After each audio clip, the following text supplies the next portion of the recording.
Professor Favale, during the conference, you brought the contents of your last book, The Genesis of Gender. Mm-hmm. So, what deal with? Sure.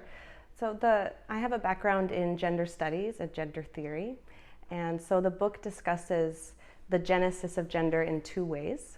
First, the development or the genesis of the concept of gender in gender theory. So gender theory really began in about the 1950s, and so I discuss in the book the history of how that concept has developed over the 20th century, and then I compare that to what I call the Genesis paradigm.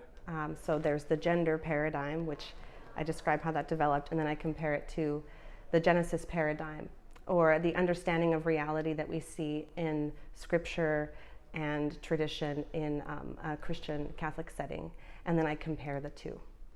So that's what the book is about. And why is it so important to talk about this issue in a context like this Congress one? Sure.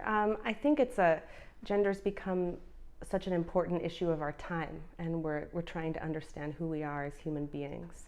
And there are a lot of changes and a lot of new conversations happening about what it means to be a woman, what it means to be a man. And I studied gender theory before I became a Catholic.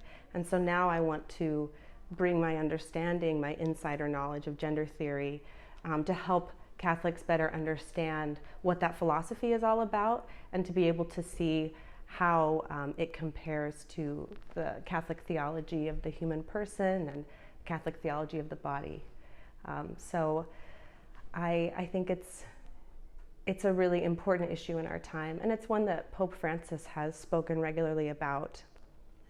He's talked about how he's concerned that there's an ideological colonization, that's the phrase he's used, where these ideas about gender that are developing in a Western context are being outsourced around the world and are affecting communities and families and cultures and the church as a whole. So it's an important conversation to be having. And also it affects human beings, it affects real people who desire to live in harmony with God's vision of who we are.